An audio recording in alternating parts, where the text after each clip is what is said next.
জাকের, আপনারা কি মানে ম্যাচে নামার আগে গুড স্টেট অফ মাইন্ডে ছিলেন কিনা? কারণ আপনাদেরকে দেখে খুব একটা মানে ছন্নছাড়া মনে হচ্ছিল।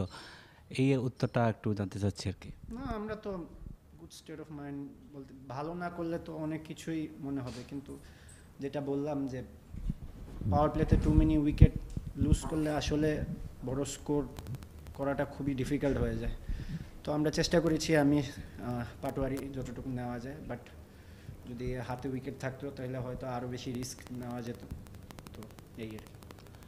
যাকে ডেফিনেটলি যখন 53 রানে বা 9 ওভার 5 বলে 5 উইকেট চলে গেছে, আপনারা দুজন মানে লাস্ট রিকগনাইজ ব্যাটসম্যান যদি বলি, আপনি আর এবং শামীম ছিলেন, নিশ্চয়ই চাপে ছিলেন, বাট আপনারা ভালোভাবে রিকভারি করার পর মনে হয় যে শেষ 4-5 ওভারের সময় আপনার একটু টায়ার্ড মনে হয়েছে, বা টাইমিংটাও সেরকম আপনারা যেরকম চাচ্ছিলেন বা দল যেরকম চাচ্ছিল সেটা হলে যদি 150-60 হতে পারতো, সেটা আসলে সেভাবে ডেলিভার করতে পারেননি। এটা প্রথম কোয়েশ্চেন। আর দ্বিতীয় কোয়েশ্চেন হলো, অনেকদিন পর আপনারা শুরুতে ব্যাটিং পেয়েছেন, আপনারা ক্যাপ্টেন টসে জিতেছে বেশ কয়েকটা ম্যাচে, কিন্তু হংকং বা নেদারল্যান্ডসের বিপক্ষে আগে ব্যাটিং করার আমরা সাহস দেখাইনি।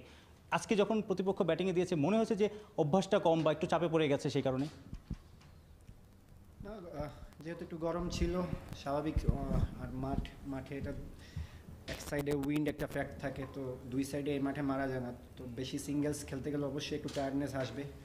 তারপরও আমরা চেষ্টা করেছি, ওরা ভালো বোলিং করেছে, দেখতে অনেক ভালো বোলিং করেছে, but overall as a batting unit আমরা ভালো করিনি। যত ভালোই পার্টনারশিপ হোক না কেন, আমি মনে করি অ্যাজ এ ব্যাটিং ইউনিট আমরা ভালো করিনি, এই জন্যই আমরা ম্যাচটা আমাদের হাত থেকে চলে গেছে। আর কি সেকেন্ড কোয়েশ্চেন? ওই যে আমরা এর আগে বেশ কয়েকটা ম্যাচে নেদারল্যান্ডস হংকংয়ের বিপক্ষে টস জিতে আগে ব্যাটিং করিনি, কিন্তু আজকে হঠাৎ প্রতিপক্ষ যখন ব্যাটিং দিয়ে দিল, শুরুর দিকে একদম প্রথম ওভার থেকে আসলে আমরা ম্যাচ থেকে ছিটকে গেছি। আসলে অভ্যাসের বলতে কি, আমরা তো সবসময় এরকম প্র্যাকটিস করি, আসলে প্ল্যান অনুযায়ী হয় না খেলাটা। তো আগে ব্যাটিং পরে ব্যাটিং ডাজেন্ট ম্যাটার, আমরা ভালো করতে পারি। নতুন বলে পাওয়ার প্লেতে আমরা যদি টু মেনি উইকেট লুজ করে ফেলি, তো আসলে এখানে খুব ডিফিকাল্ট বড় স্কোর করা। জাকের, যেটা হয়েছে যে মানে আমরা দেখলাম যে এই ম্যাচটির জন্য এবং এশিয়া কাপের জন্য আমরা যে প্রস্তুতিটা নিয়েছি নেদারল্যান্ডসের সঙ্গে, তারপরে আপনার ক্যাম্প করেছি, তো আর কতটা প্রস্তুতি নিলে পরে আসলে আরও বেশি প্রস্তুতি নিলে আসলে এই ম্যাচটা কম্পিটিটিভ হয়তো আপনার মনে হয়? প্রস্তুতির ক্ষেত্রে কোনো ঘাটতি ছিল না, আমরা এক্সিকিউট করতে পারিনি। জাকের, মানে বললেন যে পাওয়ার প্লেতে মানে আর একটু রান করা ছিল, মানে আপনার কি মনে হয় যে বাংলাদেশের ব্যাটিং মানে ওপেনিং পার্টনারশিপটা এটা একটা কনসার্নের ব্যাপার? বিকজ লাস্ট 11টা ম্যাচ ধরে কিন্তু কোনো 50 পার্টনারশিপ নাই, ওপেনিং পার্টনারশিপ। আমি বলতেছি কারণ কি হচ্ছে কি, যে একদিন তানজিদ রান করতেছে, একদিন ইমন রান করতেছে, but as an opening partnership মানে এই এরিয়াটা গোয়িং ফরওয়ার্ড এইটা একটা মানে মেজর জায়গা, যে জায়গাটা আসলে কাজ করা উচিত। বিকজ ওপেনিং পার্টনারশিপ একটা ভালো স্ট্যান্ড দিয়ে দিলে টি-20তে আসলে বেসিক্যালি ওইটাই গেমটার টেম্পোটা ধরে দেয়। অবশ্যই আমি মনে করি যে ওপেনিং নাম্বার 3 খুবই ইম্পর্ট্যান্ট আমাদের টিমের জন্য। তো এই জিনিসটা মাথায় আছে আমাদের, তো ওদেরকে অবশ্যই এই জিনিসগুলো সতর্ক হতে হবে। পাওয়ার প্লেতে খেলা এই না যে বলে 4-6 মারতে হবে, ড্রপ অ্যান্ড রান, এই জিনিসগুলো মাথায় থাকতে হবে। তো আই এম শিওর ওরা এই জিনিসগুলো নিয়ে ভাববে এবং নেক্সট ম্যাচে অবশ্যই ওরা ভালো কিছু করবে।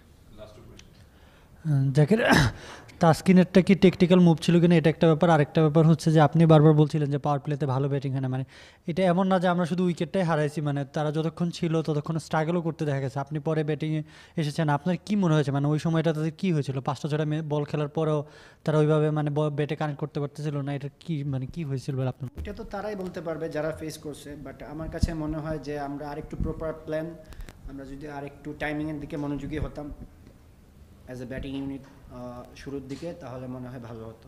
তো আমরা সবাই অ্যাজ এ ব্যাটিং ইউনিট, মানে আমি ভালো খেলেছি, পাটোয়ারি ভালো খেলছে, মানে এই না যে আমরা দুইজন খুব ভালো। তো অ্যাজ এ ব্যাটিং ইউনিট আমরা সবাই মিলে বাজে খেলছি, সবাই মিলে হারছি। সো আমার কাছে মনে হয় যে সবার এই জিনিসগুলো একসাথে ভালো করতে হবে। জাকির, প্রশ্নটা শুরুতে হয়েছে কিনা জানি না, তবু একটু রিপিট হলে সরি। সেটা হচ্ছে হিসাবটা একটু জটিল হয়ে গেল, মানে আপনাদের পয়েন্ট টেবিলে এখন আপনারা 3-এ চলে গেছেন, সুপার 4-এ যাওয়ার স্টিল কতটা হোপফুল? আফগানিস্তানের সঙ্গে ম্যাচ, ওটা তো আরও খুবই হোপ ছাড়ার কোনো প্রশ্নই আসে না। আমরা ম্যাচ জেতার জন্য খেলবো, ঠিকই একই মেন্টালিটি। এই ম্যাচও আমরা জিতার মেন্টালিটি নিয়ে আসছিলাম, হয় নাই। নেক্সট ম্যাচে অবশ্যই আমরা জিতার মেন্টালিটি, এছাড়া তো আর কোনো উপায় নেই। আমরা তো টুর্নামেন্টে জাস্ট ম্যাচ খেলতে আসিনি, আমরা ভালো চ্যাম্পিয়ন হওয়ার জন্য আসছি। তো এক ম্যাচ হারাতে এটা ড্রপ করা যাবে না, আমরা অবশ্যই নেক্সট ম্যাচ আমরা জিতার জন্যই যাব। বলছিলেন যে একটু উইন্ডি কন্ডিশন ছিল, বিকাল থেকে দেখলাম যে প্রচুর বাতাস। আবুধাবিতে শুরু থেকে বল একটু মুভমেন্ট করে, সিম মুভমেন্টটা থাকে। ব্যাটিং করতে গিয়ে ওই বাতাসের জন্য পূর্বাভাসটা থেকে প্রচুর বাতাস আসছিল, ব্যাটিং করতে গিয়ে আসলে কোনো ডিফিকাল্টি ফেস করছেন কিনা হ্যাঁ, এই জিনিসটা বাতাসটার জন্য? মাথায় রাখতে হয়। এটা আমি যেটা আগেও বললাম যে দুই পাশে মারা যায় না, তো এক পাশে গ্রাউন্ডে বেশি খেলতে হয়, এক পাশে আপনি তখন মারতে পারবেন যে সাইডে বাতাসের হেল্প। তো এই জিনিসগুলো মাথায় রেখে খেলতে হয়। তো যেটা বললাম, যদি যদি বারবার একই কথা হয়ে যাচ্ছে যে টপ অর্ডারের কথা, আসলে ওদেরকে বেশি ব্লেম দেওয়া হয়ে যাইতেছে। আসলে প্রপার স্টার্ট হলে এই জিনিসগুলো এত রিস্কি মনে হতো না, কারণ যেহেতু হাতে উইকেট ছিল না, আপনি এত রিস্ক নেওয়া যাবে না একটা টোটালের জন্য। তো সেটাই।